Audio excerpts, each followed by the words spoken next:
사랑에는 나이가 없습니다. 오직 용기만이 필요할 뿐입니다. 안녕하세요. 이야기 나눔입니다. 이번에 들려드릴 이야기는 은퇴 후 새로운 인생을 찾아 떠난 60대 여성의 사랑 이야기입니다. 지금부터 시작하겠습니다. 비행기 창문 너머로 서울의 불빛들이 점점 작아졌어요.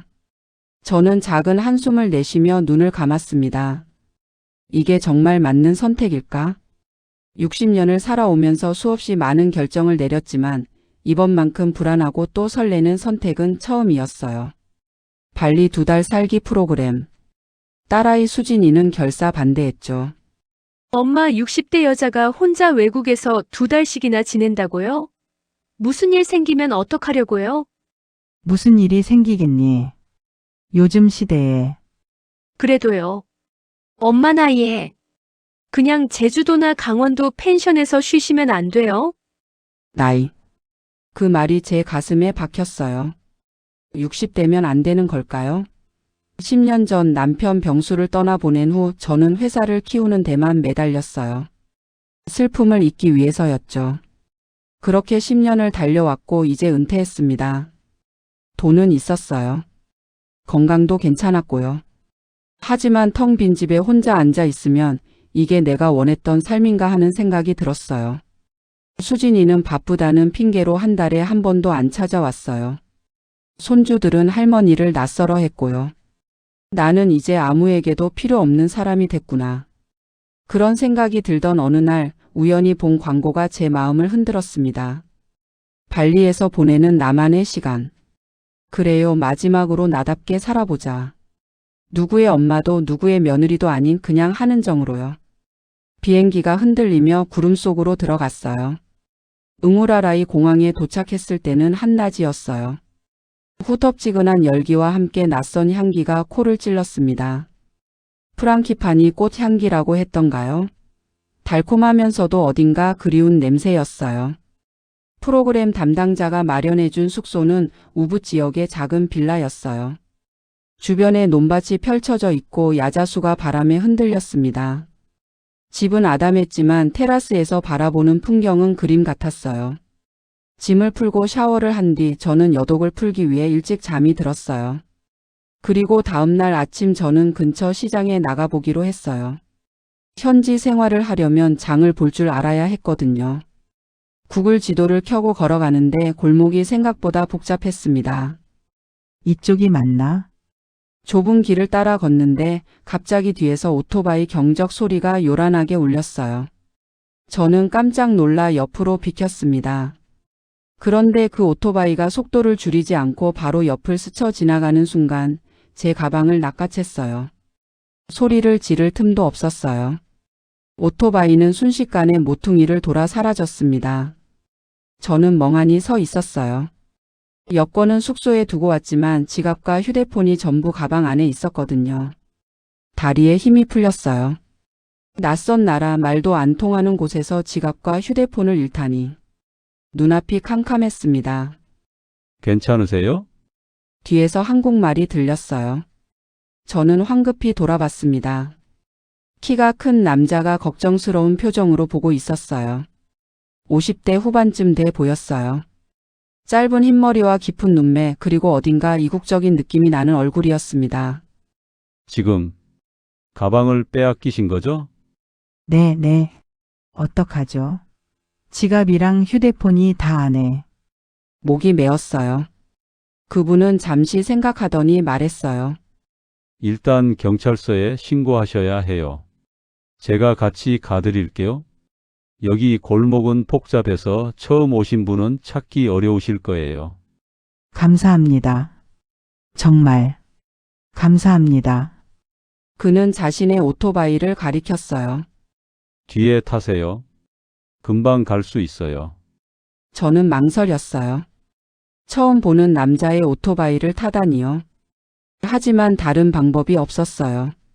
조심스럽게 뒷자리에 올라탔습니다. 붙잡으세요. 오토바이가 출발했어요. 바람이 얼굴을 스쳤습니다. 그의 등은 넓고 단단했어요. 이상하게 안심이 됐어요.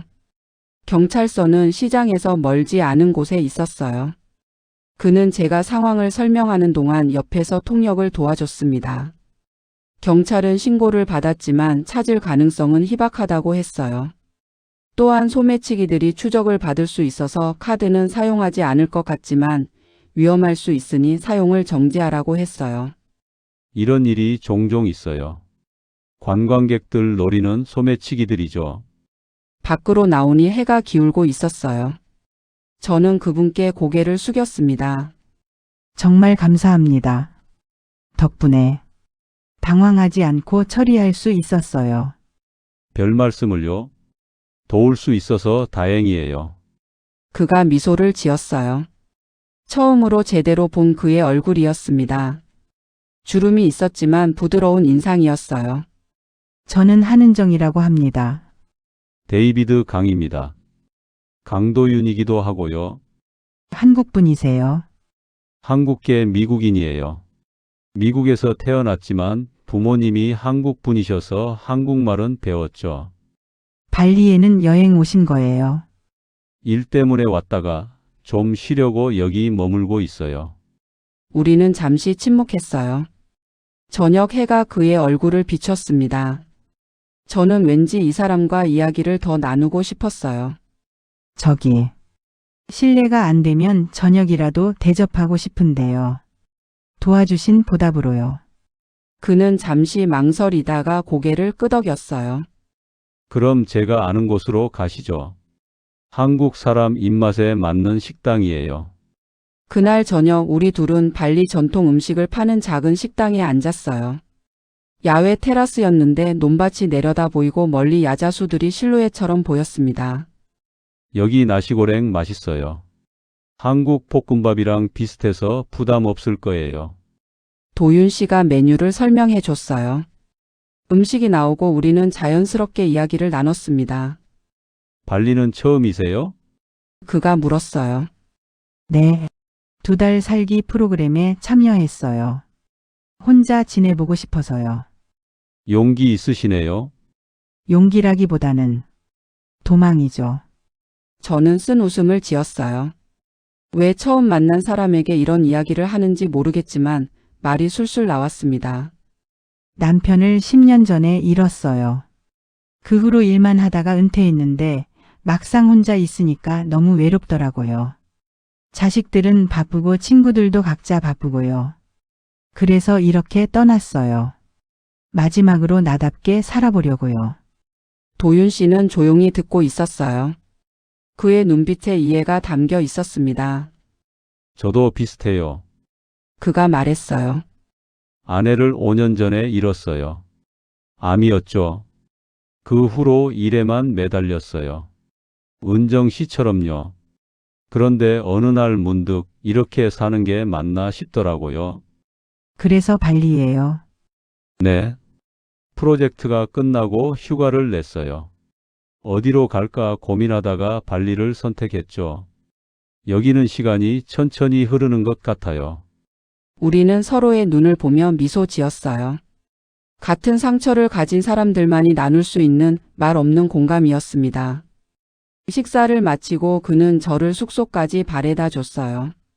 내일 대사관에 연락하셔야 해요. 제 전화번호 드릴게요. 도움 필요하시면 언제든 연락하세요. 정말 감사합니다. 도윤 씨. 그날 밤 저는 오랜만에 편안하게 잠들었습니다. 사흘 후 저는 우붓 중심가의 카페에 앉아 있었어요. 카드를 재발급받고 새 휴대폰도 샀습니다. 모든 게 정리되니 마음이 한결 가벼웠어요. 창밖을 보며 커피를 마시는데 누군가 테이블 앞에 섰어요. 은정 씨? 놀라서 올려다보니 도윤 씨였어요. 어머 도윤 씨. 여기는 어떻게? 저 여기 자주 와요. 커피가 괜찮거든요. 그가 웃으며 말했어요. 같이 앉아도 될까요? 물론이죠. 그는 맞은편에 앉았습니다. 문제는 다 해결되셨어요? 네, 덕분에요. 도윤 씨가 큰 도움이 됐어요. 다행이네요. 우리는 1시간 넘게 이야기를 나눴어요. 미국 생활, 한국 추억, 발리에서의 계획. 시간 가는 줄 몰랐습니다. 다음 주에 우붓 왕궁에서 전통 공연이 있어요. 혹시 시간 괜찮으시면 같이 가실래요? 그의 제안에 저는 망설임 없이 고개를 끄덕였어요. 좋아요. 그날 이후로 우리는 자주 만났습니다. 처음엔 우연이라고 생각했어요. 같은 요가 수업에서 마주쳤고 같은 시장에서 장을 보다 만났고 석양을 보러 간 해변에서도 우연히 만났거든요. 우리 인연이 있나 봐요. 도윤 씨가 농담처럼 말했어요. 하지만 저는 알고 있었어요. 이건 그냥 우연이 아니었어요. 우리 둘은 서로를 찾고 있었던 거예요. 외로움 속에서 상실의 아픔 속에서 서로에게서 위로를 찾고 있었습니다. 어느 날 저녁 우리는 진발한 해변에 앉아 석양을 바라봤어요. 하늘이 주황빛으로 물들고 파도 소리가 귓가에 부드럽게 들렸습니다. 은정 씨, 도윤 씨가 조심스럽게 말을 꺼냈어요. 저 이상한 말 같지만 당신과 있으면 편해요. 5년 만에 처음으로 이런 느낌을 받아요. 제 가슴이 두근거렸어요. 같은 마음이었거든요. 저도요, 도윤 씨. 그가 제 손을 잡았어요. 따뜻했습니다. 오랜만에 느껴보는 온기였어요. 우리 천천히 알아가도 될까요? 저는 고개를 끄덕였어요. 눈물이 날 것 같았어요. 60살에 다시 사랑을 시작한다는 게 이상하게 느껴졌지만 동시에 너무나 자연스러웠습니다. 그는 천천히 다가와 입맞춤했어요. 부드럽고 따뜻한 입맞춤이었습니다. 60년을 살아오며 잊고 있었던 감정들이 되살아났어요. 아직 살아 있었던 거예요. 아직 사랑할 수 있었습니다. 파도가 우리의 발끝을 적셨어요. 한 달이 흐르고 우리 관계는 깊어졌어요. 매일 아침 함께 산책했고 요가 수업도 같이 들었고 저녁엔 다양한 식당을 찾아다녔습니다. 도윤 씨는 제가 몰랐던 발리를 보여줬고 저는 그에게 진솔한 마음을 열었어요. 어느 날 밤 그의 빌라에서 저녁을 먹은 후 우리는 테라스에 앉아 와인을 마셨어요. 달빛이 논밭을 비추고 있었습니다. 은정 씨, 한국 돌아가면 뭐 하실 거예요? 글쎄요. 아직 생각 안 해봤어요. 그냥 여기 있고 싶어요. 저도요. 그가 제 손을 잡았어요. 우리는 서로를 바라봤습니다. 은정 씨, 당신을 사랑해요. 그 말에 제 눈에 눈물이 고였어요. 저도요, 도윤 씨. 저도 사랑해요. 하지만 현실은 곧 찾아왔어요. 다음 날 아침 딸 수진이에게서 전화가 왔습니다. 엄마 잘 지내고 있어요? 엄마 요즘 남자 만나요? 갑자기 무슨 말이니? 이모가 그러던데 엄마 발리에서 남자랑 연애한다고 하던데요. 거기 프로그램 참가한 사람이 엄마랑 남자랑 데이트하는 거 봤대요. 남자랑 손잡고 다니는 거예요.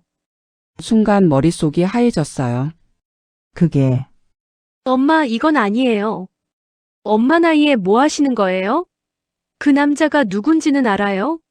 그런 사람은 다 사기꾼이에요. 수진아, 그 사람은 그런 사람이 아니야. 어떻게 알아요? 한 달 만에요? 엄마 정신 좀 차리세요. 아빠가 돌아가신 지 겨우 10년밖에 안 됐어요. 그 말에 가슴이 찔렸어요. 수진아, 당장 한국 들어오세요. 안 그러면 제가 발리로 갈 거예요. 전화가 끊겼어요. 저는 휴대폰을 든 채 멍하니 서 있었습니다. 저녁에 도윤 씨를 만났을 때 그도 비슷한 일을 겪었다고 했어요. 미국에 있는 딸에게서 전화가 왔어요. 누가 SNS에 사진을 올렸나 봐요. 우리 둘이 손잡고 걷는 거요. 뭐래요? 제정신이냐고요. 그런 여자는 사기꾼이라고 하더군요. 저는 쓴 웃음을 지었습니다. 우리 딸도 똑같이 말했어요. 도윤 씨가 제 돈을 노리는 사기꾼일지 모른다고요. 아이러니하네요. 우리는 서로를 보며 웃었어요. 하지만 웃음 뒤에 슬픔이 있었습니다.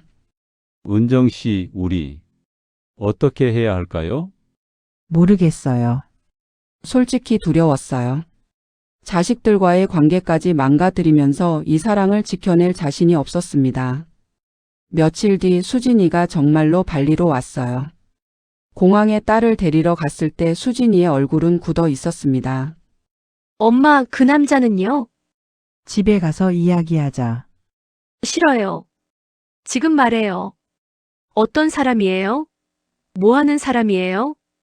한국계 미국인이고 엔지니어였어. 지금은 컨설턴트로 일하고. 나이는요? 57살. 대박. 엄마보다 어린 남자요. 수진아, 나이가 뭐가 중요하니? 중요하죠.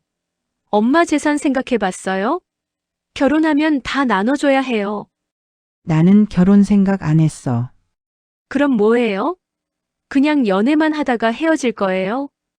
수진아, 저는 참지 못하고 소리쳤습니다. 내가 언제 내 삶에 관심 있었니?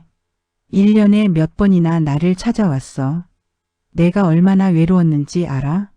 난 10년 동안 혼자였어. 네 아빠 떠나보내고 회사 키우고 돈 벌고.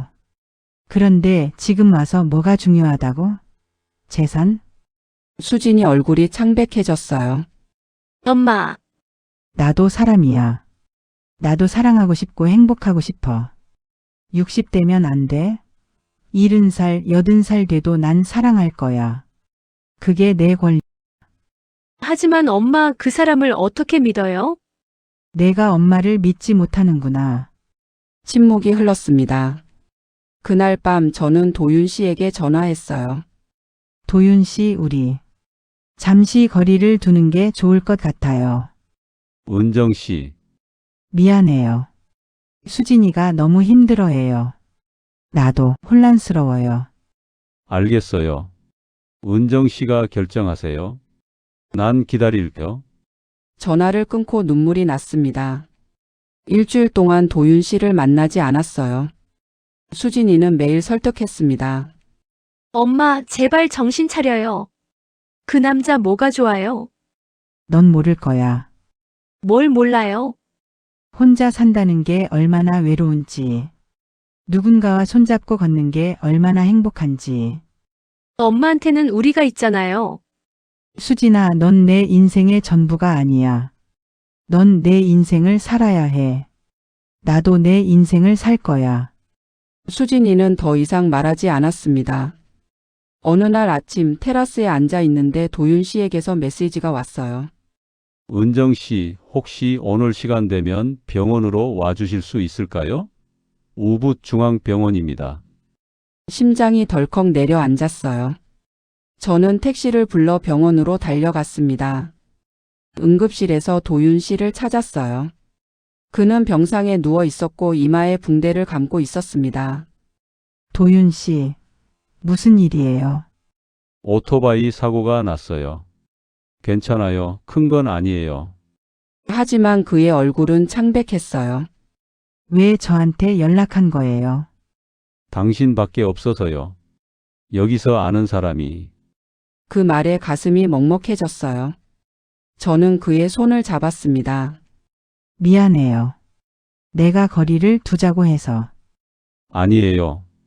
은정 씨가 힘든 거 알아요. 의사가 들어왔어요. 다행히 큰 부상은 아니었습니다. 며칠 입원하면 퇴원할 수 있다고 했어요. 그날 밤 저는 병원에 남아 도윤 씨를 돌봤어요. 수진이에게는 아무 말도 하지 않았습니다. 이틀째 되는 날 수진이가 병원에 나타났어요. 엄마, 여기서 뭐 하세요? 수진아, 수진이는 병상에 누운 도윤 씨를 보더니 표정이 굳었습니다. 그 남자예요? 수진아 들어봐. 엄마, 정말 이러실 거예요? 아픈 남자 간호까지 해주면서요? 그때 도윤 씨가 눈을 떴어요. 수진 씨. 맞죠? 네. 어떻게 제 이름을? 은정 씨가 많이 얘기해 줬어요. 딸을 정말 사랑하시더라고요. 수진이는 아무 말도 하지 못했습니다. 수진 씨, 오해가 있는 것 같아서 말씀드릴게요. 저는 은정 씨 재산에 관심 없어요. 저도 그동안 일해서 충분히 모았고 미국에 집도 있어요. 저는 그냥 당신 어머니가 좋아요. 같이 있으면 행복해요. 그게 전부예요. 수진이는 입술을 깨물었어요. 그래도 엄마 나이에 나이가 뭐가 중요해요? 사랑에 나이가 있나요? 그 말에 수진이는 말문이 막혔습니다. 그날 저녁 수진이와 저는 병원 근처 카페에 앉았어요. 엄마 솔직히 말씀드릴게요. 무서워요. 뭐가? 엄마를 잃을까 봐요. 그 남자가 엄마를 데려갈까 봐요. 수진아, 저도 알아요. 제가 엄마한테 잘 못했다는 거요. 바쁘다는 핑계로 안 찾아뵈었다는 거요. 그런데 이제 와서 엄마가 다른 사람 손잡고 행복해하는 거 보니까 질투가 났어요. 눈물이 수진이의 눈가에 맺혔습니다. 나도 엄마가 필요한데 왜 다른 사람한테 가시는 것 같아서 서운했어요. 저는 딸의 손을 잡았어요. 수진아, 나는 어디 안 가. 내 엄마야. 그건 변하지 않아. 하지만 나도 내 삶이 필요해. 내가 행복해야 너한테도 더 좋은 엄마가 될 수 있어. 엄마, 도윤 씨는 좋은 사람이야. 나를 이해해주고 내 이야기를 들어주고 나를 웃게 해줘. 오랜만에 나답게 사는 것 같아. 수진이는 한참을 울었어요. 저도 같이 울었습니다. 엄마 미안해요. 나도 미안해. 내 마음을 헤아리지 못해서. 우리는 오랜만에 서로를 꼭 껴안았어요. 도윤 씨가 태어난 날 우리 셋이 함께 식사를 했어요. 수진이는 처음엔 어색해했지만 도윤 씨의 따뜻한 미소와 배려에 조금씩 마음을 열었습니다. 수진 씨, 혹시 광고 쪽 일 하시나요? 네, 어떻게 아세요? 은정 씨가 자랑 많이 하셨어요. 딸이 크리에이티브 디렉터라고요. 수진이는 약간 놀란 표정을 지었어요. 엄마가 제 직업을 정확히 알고 계셨네요. 당연하지. 넌 내 자랑이야. 그 말에 수진이 눈이 촉촉해졌습니다. 식사 후 수진이는 먼저 숙소로 돌아갔어요. 도윤 씨와 저는 해변을 걸었습니다. 수진이가 조금 마음을 연 것 같아 다행이에요. 네. 그래도 아직 완전히 받아들인 건 아니에요. 시간이 필요하죠. 우리는 모래사장에 앉아 파도를 바라봤어요. 은정 씨, 저 고백할 게 있어요. 그의 목소리가 무거웠습니다. 뭔데요? 제가 당신을 처음 본 게 사실 그날이 아니에요. 네? 당신이 가방을 빼앗긴 그날 말이에요. 사실 전날 공항에서 당신을 봤어요. 한국에서 내리는 승객들 사이에서요. 저는 그를 빤히 쳐다봤습니다. 왜 말 안 했어요? 그냥 우연인 척하고 싶었어요. 솔직히 말하면 당신이 혼자 발리에 왔다는 걸 알고 제가 의도적으로 그날 그 골목에 있었어요. 뭐라고요? 공항에서 당신을 보는 순간 이상하게 끌렸어요. 설명할 수 없는 느낌이었죠. 그래서 당신을 따라갔어요. 그리고 가방을 빼앗기는 걸 봤을 때 도와드려야겠다고 생각했죠. 저는 할 말을 잃었습니다. 화났어요? 아니요. 놀랐어요. 그런데 왜 지금 말하는 거예요? 더 이상 비밀을 가지고 싶지 않아서요. 당신한테 정직하고 싶어요. 저는 그의 손을 잡았어요. 고마워요. 솔직하게 말해줘서. 용서해 줄래요? 용서할 게 뭐 있어요. 덕분에 우리 만났잖아요. 그는 안도의 한숨을 쉬었습니다. 하지만 제 마음 한편에는 불안이 스며들었어요. 다른 비밀은 없을까요? 다음 날 저는 도윤 씨의 빌라를 방문했어요. 그는 샤워 중이었고 거실에서 기다렸습니다. 테이블 위에 그의 노트북이 열려 있었어요. 보려고 한 건 아니었어요. 하지만 화면에 떠 있는 이메일이 눈에 들어왔습니다. 한병수 씨 관련 서류 검토 완료. 당시 투자권은 문제 없었음. 한병수. 제 남편 이름이었어요. 손이 떨렸습니다. 나도 모르게 마우스를 움직여 이메일을 열었어요. 강도윤님께 요청하신 한병수 시고인 관련 자료를 보내드립니다. 2010년 당시 귀하께서 한병수 씨의 회사에 투자하신 거는 정식 절차를 거쳤으며 한병수 씨 사망 후 투자금은 유족에게 정상 반환되었습니다. 법적 문제 없음을 확인합니다. 머릿속이 하얘졌어요. 도윤 씨가 남편을 알고 있었다고요? 은정 씨? 뒤에서 도윤 씨 목소리가 들렸어요. 저는 천천히 돌아봤습니다. 이게 무슨 뜻이에요? 그의 얼굴이 창백해졌어요. 은정 씨. 그건 당신이 우리 남편을 알고 있었어요. 투자를 했다고요. 설명할게요. 앉아요. 앉기 싫어요. 지금 당장 설명해요. 도윤 씨는 깊은 한숨을 쉬었습니다. 15년 전이에요. 제가 한국에 출장을 왔을 때 한병수 씨 회사에 투자했어요. 작은 금액이었지만 그분의 사업 계획이 좋아 보였거든요. 그래서요. 한병수 씨가 돌아가셨을 때 저도 알았어요. 그래서 확인해 봤던 거예요. 저는 투자금이 저에게 오지 않고 유족에게 반환되도록 부탁했었거든요. 그리고 공항에서 당신을 봤을 때 어디선가 본 얼굴 같았어요. 나중에 기억이 났죠. 15년 전 한병수 씨 회사 송년회에서 잠깐 본 적이 있었어요. 당신이 한병수 씨 부인이라는 걸요. 저는 뒤로 휘청거렸습니다. 그럼 처음부터 날 알고 있었다는 거예요. 우연이 아니었다고요? 은정 씨 아니에요. 처음엔 확신이 없었어요. 15년이나 지났잖아요. 그런데 가까이서 보니까 확실해졌죠. 그래서 조사해 본 거예요. 저에 대해서요.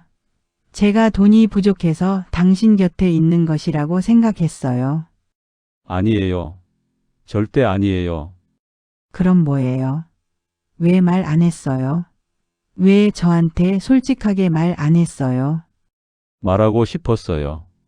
하지만 두려웠어요. 당신이 오해할까봐, 떠날까봐요. 저는 눈물을 닦았습니다. 그리고 제가 과거 자료를 다시 찾아본 것은 반환된 투자금이 정상적으로 당신에게 갔었는지 궁금했던 것 뿐이에요. 그만하세요. 저는 당신을 믿었어요. 진심으로요.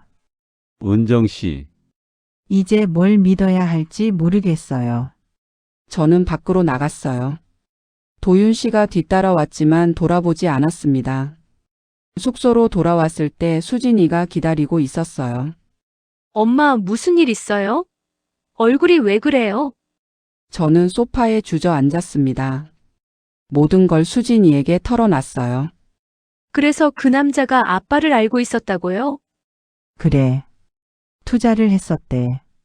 엄마, 이거 수상한데요. 우연이라고 보기엔. 나도 알아. 하지만 도윤 씨가 거짓말한 것 같진 않아. 엄마, 정신 차리세요. 처음부터 계획적이었을 수도 있잖아요. 그 사람이 엄마에게 계획적으로 접근할 이유가 없어. 엄마 재산이 있잖아요. 투자금 반환을 다시 받고 싶어서 접근했을 수도 있어요. 저는 머리를 감쌌습니다. 무엇을 믿어야 할지 알 수 없었어요. 몇 일간은 도윤 씨에게 연락하지 않았어요. 그는 매일 메시지를 보냈지만 답하지 않았습니다. 은정 씨 만나서 제대로 설명하고 싶어요. 제발 기회를 주세요. 이해해요. 제가 잘못했어요. 처음부터 솔직했어야 했어요. 하루만 시간을 주세요. 딱 하루만요. 저는 결국 그를 만나기로 했어요. 처음 저녁을 먹었던 식당에서요. 도윤 씨는 미리 와서 기다리고 있었어요. 그의 얼굴은 수척했습니다. 와줘서 고마워요. 저는 아무 말 없이 앉았어요. 은정 씨, 제가 왜 처음부터 말하지 않았는지, 그리고 한병수 씨와의 관계를 제대로 설명할게요. 들어볼게요. 도윤 씨는 깊게 숨을 들이쉬었습니다. 2010년 겨울이었어요. 저는 한국의 중소기업 투자건으로 서울에 왔었죠. 여러 회사를 돌아다니다가 한병수 씨 회사를 방문했어요. 그가 말을 이었습니다. 처음 만났을 때부터 한병수 씨는 특별했어요. 단순히 사업 이야기만 하는 게 아니라 사람 이야기를 했거든요. 일을 왜 하는가가 아니라 누구를 위해 일하는가를 이야기했죠. 저는 조용히 듣고 있었어요. 그날 미팅이 끝나고 병수 씨가 저를 저녁 식사에 초대했어요. 처음엔 비즈니스 자리인 줄 알았는데 그분은 계속 가족 이야기를 하시더라고요. 가족 이야기요? 네. 내 아내는 정말 강한 사람이야. 내가 사업 실패하고 밑바닥까지 떨어졌을 때도 한 번도 포기하지 않았어. 오히려 나를 일으켜 세웠지. 그런 사람 만나기 힘들어라고 하셨어요. 눈물이 고였습니다. 병수가 그런 이야기를 했다니. 그리고 말씀하셨어요. 도윤 씨, 사업은 언제든 다시 시작할 수 있어요. 하지만 가족을 잃으면 끝이에요. 절대 일 때문에 가족을 잃지 마세요. 라고요. 도윤 씨 목소리가 떨렸습니다. 사실 그때 저는 일에 미쳐 있었어요. 아내가 외롭다고 당신과 시간을 보내고 싶다고 말해도 무시했죠. 그런데 병수 씨 말씀을 듣고 정신이 번쩍 들었어요. 그 후로 저는 일정을 조정해서 집에 일찍 들어가기 시작했어요. 아내와 데이트도 하고 주말엔 함께 시간을 보냈죠. 그리고 시간이 흘러 아내가 암 진단을 받았을 때 저는 주저없이 일을 줄일 수 있었어요. 병수 씨 말씀이 없었다면 못했을 거예요. 저는 눈물을 닦았습니다. 아내가 돌아가기 전에 저한테 말했어요. 당신이 곁에 있어줘서 고마웠어. 마지막까지 함께 해줘서라고요. 저는 그게 병수 씨 덕분이었다고 생각해요. 도윤 씨가 가방에서 오래된 사진 한 장을 꺼냈습니다. 이거 2010년 송년회 때 찍은 사진이에요. 사진 속에는 병수가 있었어요. 그리고 제가 옆에 서 있었고요. 멀리 도윤 씨의 모습도 보였습니다. 이 사진을 보고 있으면 병수 씨가 그렇게 자랑하던 아내가 어떤 사람일까 궁금했어요. 어떤 사람이길래 저런 훌륭한 남자가 그렇게 사랑할까? 저는 사진을 보며 울었습니다. 그때가 참 행복했었죠. 그리고 공항에서 당신을 봤을 때 확신할 수 없었지만 어딘가 낯익었어요. 시간이 지나고 저도 알게 되었어요. 당신이 병수 씨가 그렇게 자랑하던 그 아내였다는 것을요. 왜 말 안 했어요? 두려웠어요. 은정 씨. 병수 씨를 알고 있다고 말하면 당신이 저를 이상하게 생각하는 것은 아닐지 두려웠어요. 그가 제 손을 잡으려 했지만 저는 손을 뺐습니다. 하지만 은정 씨, 저는 당신을 진심으로 사랑해요. 당신이라는 사람을요. 강하면서도 따뜻하고 상처받았지만 여전히 용기 있는 당신을요. 저는 한참을 말없이 앉아 있었습니다. 시간을 주세요. 생각할 시간이요. 얼마든지요. 그날 밤 저는 남편의 클라우드 온라인 서류함을 뒤졌어요. 2010년 투자 관련 서류를 찾았어요. 정말로 데이비드 캥이라는 이름이 있었습니다. 투자금액 계약서 그리고 남편이 쓴 메모가 있었어요. 데이비드는 신뢰할 만한 사람, 겸손과 따뜻함을 가지고 있는 사람. 이 사람에게서 많이 배웠다. 진짜 성공한 사람이란 무엇인가를 보여줬다. 저는 눈물이 났어요. 그리고 2010년 12월 일기장을 찾았습니다. 병수가 가끔 썼던 일기였어요. 오늘 미국에서 온 투자자 데이비드를 만났다. 처음엔 그저 투자자인 줄 알았는데 이야기를 나누다 보니 정말 좋은 사람이었다. 그와 나는 비즈니스 이야기보다 가족 이야기를 더 많이 했다. 우리 두 사람 모두 딸을 가진 아버지여서 그런지 대화가 잘 통했다. 가족들에게 미안하다. 요즘 너무 바빠서 제대로 챙기지 못했다. 이번 주말엔 가족과 함께 가까운 곳에라도 여행을 다녀와야겠다. 저는 일기장을 읽으며 계속 울었습니다. 그리고 남편도 도윤 씨를 좋은 사람으로 생각하고 있었다는 것을 느낄 수 있었어요. 다음 날 저는 도윤 씨에게 연락했어요. 오늘 저녁 우리 숙소로 와줄래요? 알겠어요. 저녁 식사 자리는 어색했어요. 수진이는 여전히 도윤 씨를 경계하는 눈빛이었습니다. 식사 후 저는 노트북을 꺼내 서류를 보여줬어요. 이건 남편이 쓴 메모와 일기예요. 수진이가 메모를 읽었어요. 수진이의 표정이 미묘하게 변했습니다. 아빠가 아저씨를 신뢰하셨네요. 네. 병수 씨는 정말 좋은 분이었어요. 도윤 씨가 조용히 말했어요. 저에게 조언을 많이 해주셨죠. 짧은 시간이었지만 그분께 많이 배웠어요. 어떤 조언이요? 수진이가 물었어요. 가족이 가장 중요하다고요. 일이 아무리 중요해도 가족을 소홀히 하면 나중에 후회한다고요. 수진이 눈에 눈물이 고였어요. 엄마 사실 그냥 싫었어요. 재산 문제니 사기꾼이니 하는 말들은 핑계였어요. 엄마가 아빠를 잊고 다른 남자랑 있는 것도 싫었고 다른 사람들이 우리 가정을 이상하게 볼까봐 걱정도 되었어요. 그냥 제 마음이 편한 지금이 좋았어요. 하지만 제가 이기적이었어요. 엄마도 여자고 사랑받을 자격이 있는데 제가 엄마의 행복을 막고 있었어요. 엄마 행복이 우선인데 미안해요. 저는 딸을 꼭 안았습니다. 그날 밤 도윤 씨와 저는 테라스에 앉았어요. 용서해 줄 수 있을까요? 그가 물었어요. 지난번에는 그냥 용서해줬지만 이번에는 조건이 있어요. 뭐든지요. 앞으로는 비밀 없기. 무슨 일이 있어도 솔직하게 말하기요. 약속할게요. 그는 제 손을 잡았어요. 은정 씨 사랑해요. 진심으로요. 저도요, 도윤 씨. 우리는 달빛 아래서 입맞춤했어요. 이번엔 더 깊고 더 확실했습니다.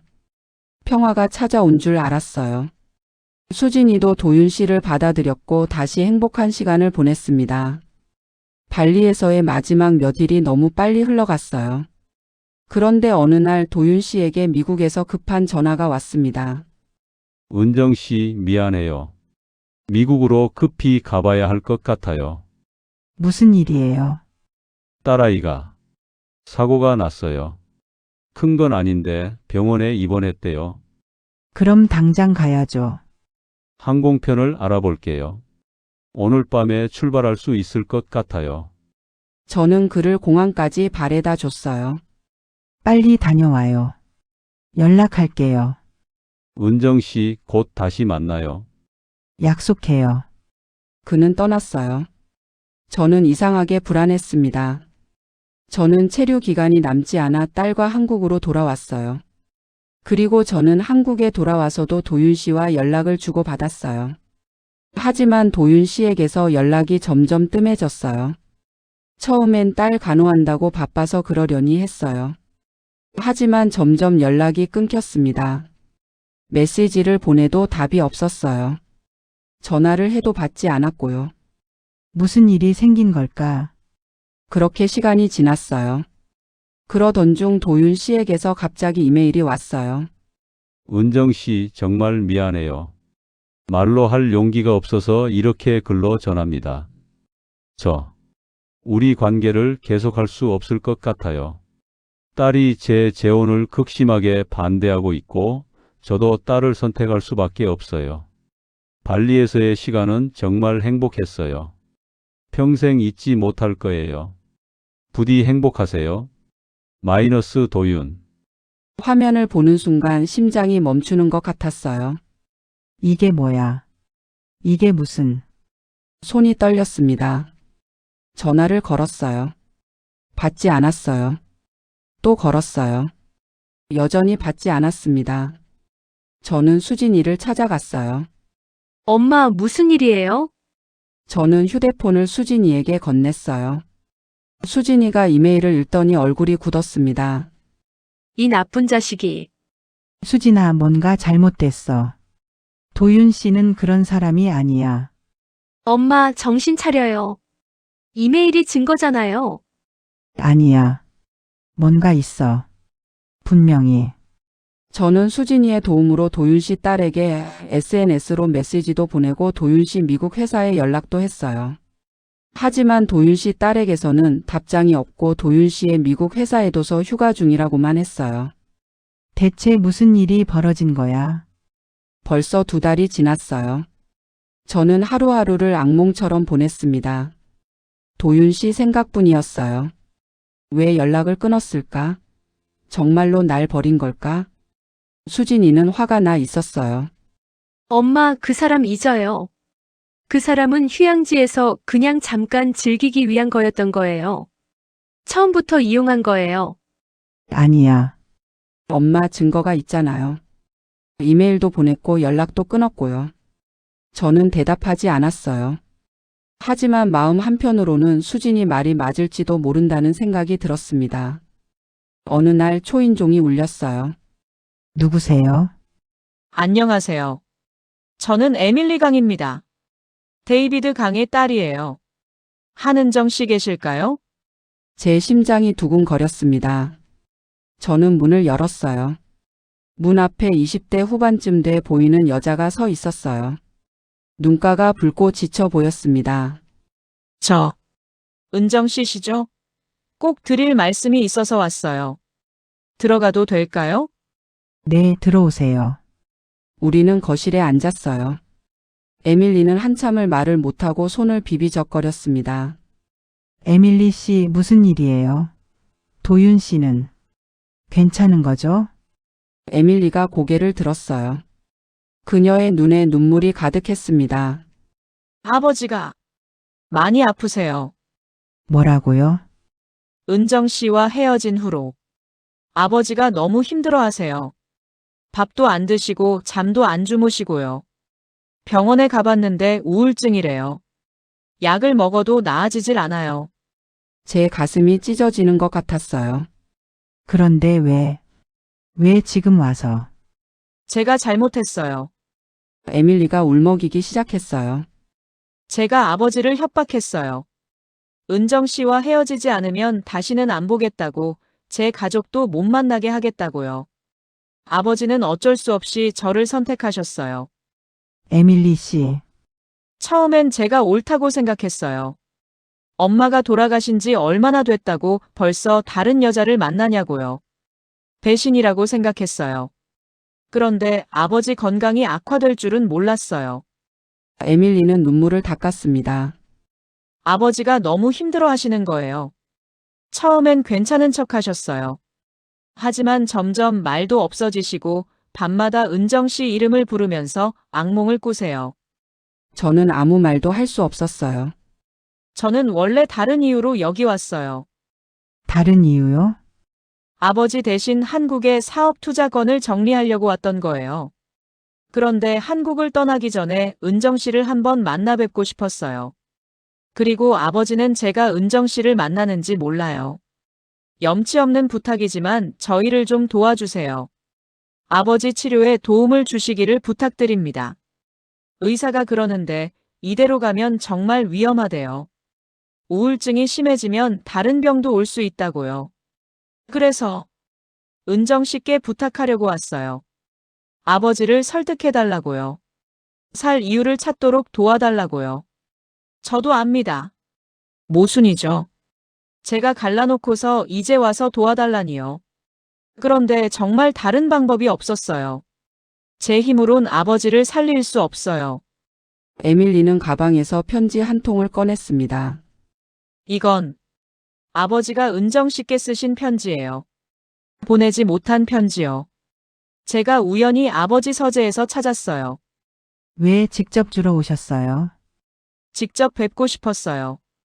은정 씨가 어떤 분인지 알고 싶었어요. 제 아버지를 이렇게까지 사랑하게 만든 분이 누군지요. 저는 떨리는 손으로 먼저 편지를 읽었어요. 사랑하는 은정 씨에게 이 편지를 당신이 읽을 일은 없을 거예요. 하지만 쓰지 않고는 견딜 수가 없네요. 매일 당신 생각을 합니다. 아침에 눈을 뜰 때, 커피를 마실 때, 해가 질 때, 모든 순간 당신이 떠올라요. 발리의 그 해변이 생각나요. 우리가 손을 잡고 석양을 보던 그날, 당신이 웃으면서 행복해요 라고 말하던 순간, 그게 제 인생에서 가장 행복한 순간이었어요. 저는 비겁한 사람입니다. 딸을 선택하느라 당신을 포기했어요. 당신과 함께할 용기가 없었어요. 하지만 알아주세요. 이건 당신을 사랑하지 않아서가 아니에요.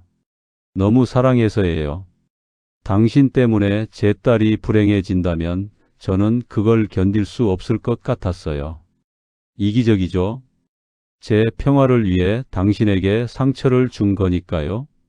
이메일로 헤어지자고 한 것도 비겁했어요. 용서해 주세요. 매일 당신에게 전화하고 싶어요. 달려가고 싶어요. 하지만 그럴 수 없어요. 제가 다시 나타나면 당신을 더 힘들게 할 뿐이니까요. 그래도 알아주세요. 제 마음은 변하지 않았어요. 당신을 사랑합니다. 지금도 그리고 앞으로도 당신이 행복하길 바랍니다. 저보다 더 좋은 사람을 만나길, 다시 사랑하고 다시 웃을 수 있길. 저는 발리의 그 추억으로 남은 인생을 살겠어요. 그것만으로도 감사해요. 사랑합니다. 은정 씨. 영원히. 도윤. 편지를 다 읽고 저는 눈물을 멈출 수 없었습니다. 에밀리가 조용히 말했어요.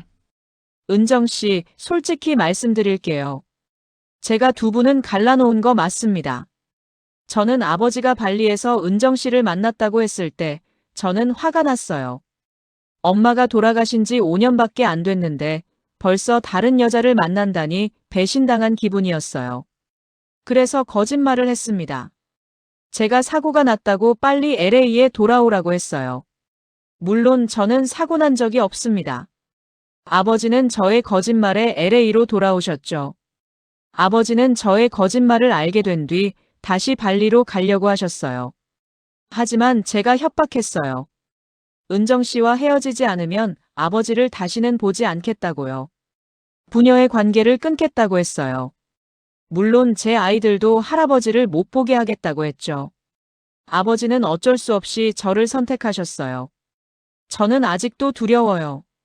돌아가신 엄마를 배신하는 것 같아서요. 그리고 은정 씨가 엄마 자리를 대신할까 봐요. 에밀리 씨, 하지만 이제 알았어요. 은정 씨는 엄마를 대신하려는 게 아니잖아요. 그냥 아버지를 사랑하는 거죠. 그리고 아버지도 은정 씨를 사랑하고요. 에밀리는 제 손을 잡았어요. 은정 씨를 찾아온 건 아버지를 살리기 위한 이기적인 마음이었어요. 하지만 지금은 진심으로 은정 씨를 만나서 감사해요. 왜요? 은정 씨를 보니까 알겠어요. 은정 씨도 아버지를 그리워하고 계신다는 것을 알겠어요. 서로가 서로를 그리워하고 있다는 눈빛과 모습이 너무도 닮았어요. 왜 아버지가 이렇게 힘들어 하시는지도요. 은정 씨는 정말 따뜻한 분이세요. 상처받았지만 여전히 사랑할 줄 아는 그런 느낌이에요. 은정 씨의 냄새와 따스함이 엄마와 닮았어요. 에밀리가 눈물을 흘렸어요. 처음엔 제가 옳은 일을 했다고 생각했어요. 하지만 아버지와 은정 씨를 보니 제가 틀렸다는 것을 알겠어요. 제가 한 건 사랑이 아니라 이기심이었어요. 은정 씨, 제가 부탁해도 될까요? 아버지를 다시 안아주실 수 있을까요? 그때 수진이가 입을 열었어요. 에밀리 씨, 저도 에밀리 씨랑 똑같았어요. 네. 저도 엄마가 도윤 아저씨 만나는 거 반대했어요. 엄마 빼앗길까봐 무서웠거든요. 그런데 나중에 깨달았어요. 엄마가 행복해야 저도 행복하다는 거예요. 수진이가 에밀리의 손을 잡았어요. 우리 엄마나 아저씨, 너무 오래 혼자 사셨어요. 이제 행복할 자격이 있어요. 우리가 허락해드려야 해요. 에밀리는 수진이를 보며 고개를 끄덕였어요. 두 사람은 서로를 꼭 안았습니다. 저는 두 딸을 보며 울었어요. 감동의 눈물이었습니다. 일주일 후 저는 로스앤젤레스행 비행기에 올랐어요. 수진이가 공항까지 배웅 나왔습니다. 엄마 화이팅! 수진이가 말했어요. 저는 딸을 꼭 안았습니다. 저는 편안하게 LA에 올 수 있었어요.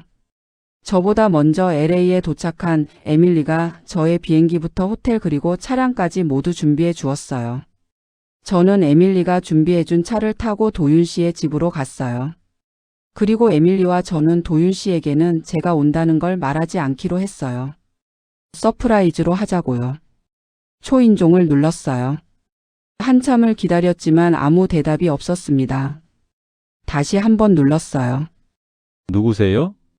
도윤 씨 목소리였어요. 힘이 없고 지쳐 있었습니다. 도윤 씨 저예요. 은정이요. 잠시 침묵이 흘렀어요. 그리고 문이 열렸습니다. 도윤 씨가 서 있었어요. 믿을 수 없을 만큼 수척해져 있었어요. 수염도 깎지 않았고 눈가는 푹 꺼져 있었습니다.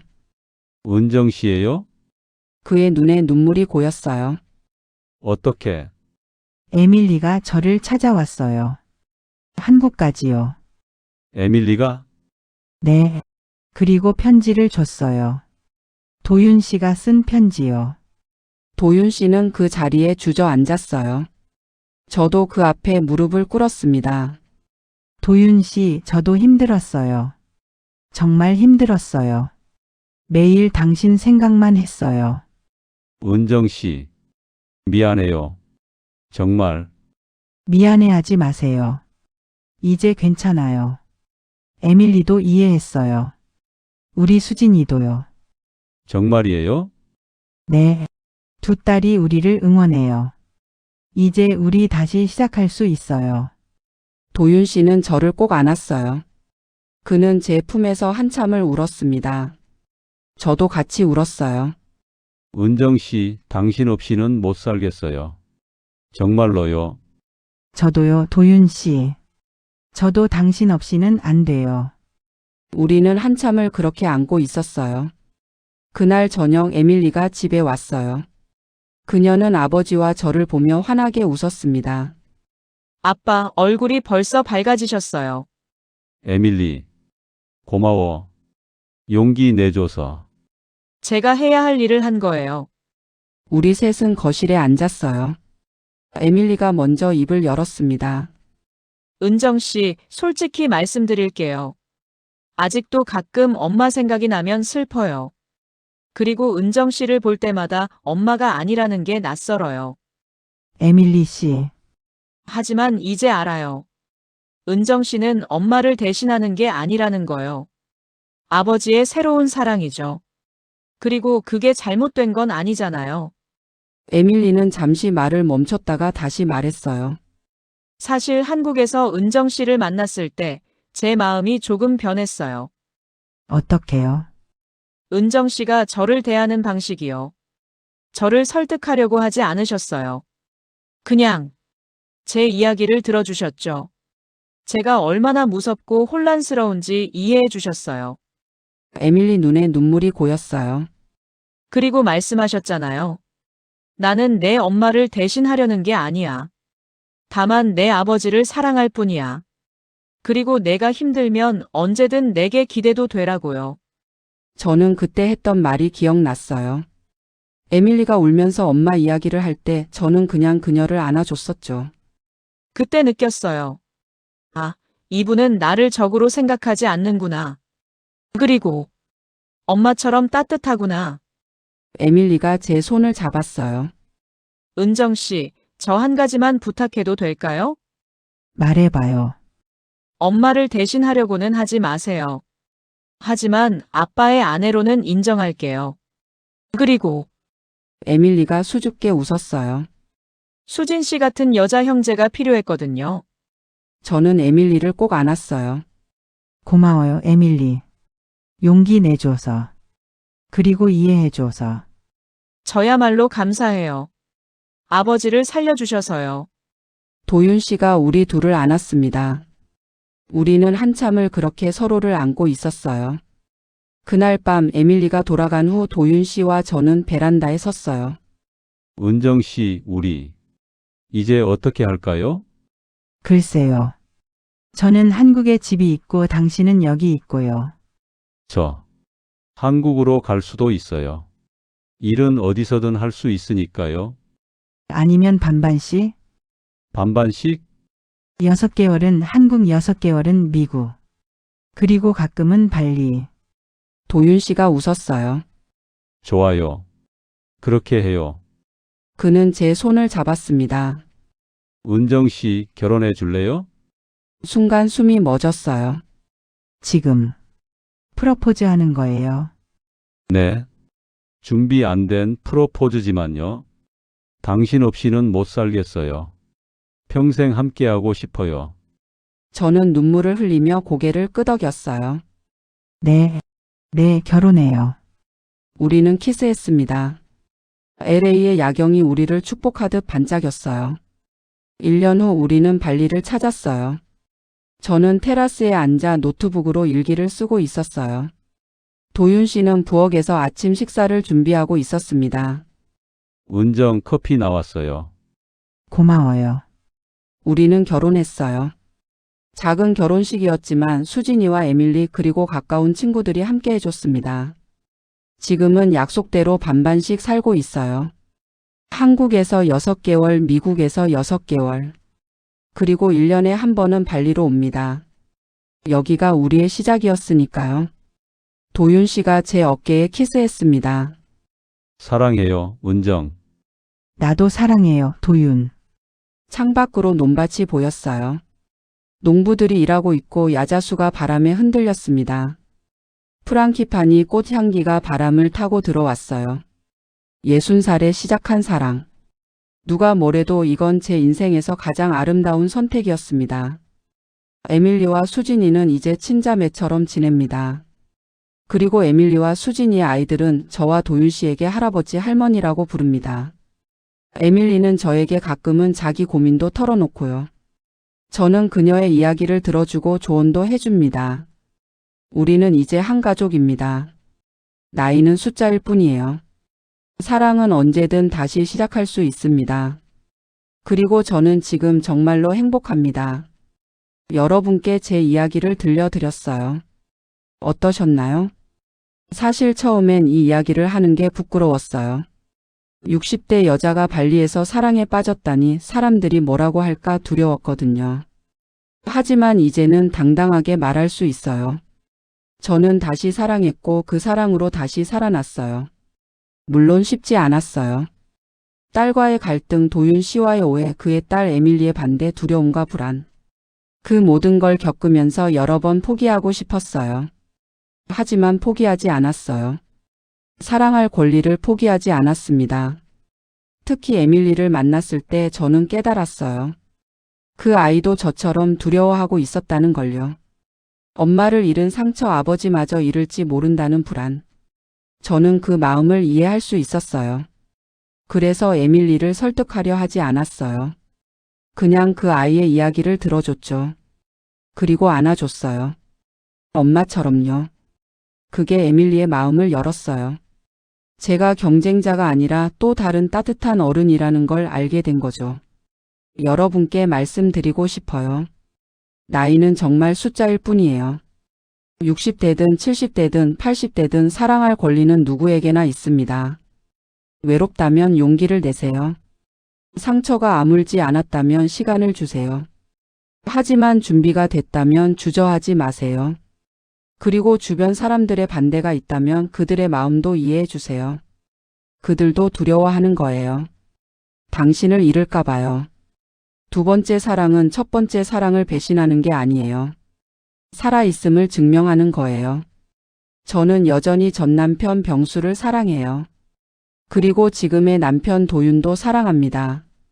두 사랑이 제 마음속에서 공존해요. 하나가 다른 하나를 지우지 않아요. 이제 저는 매일 아침 일어나서 감사해요. 살아있어서, 사랑할 수 있어서, 행복할 수 있어서요.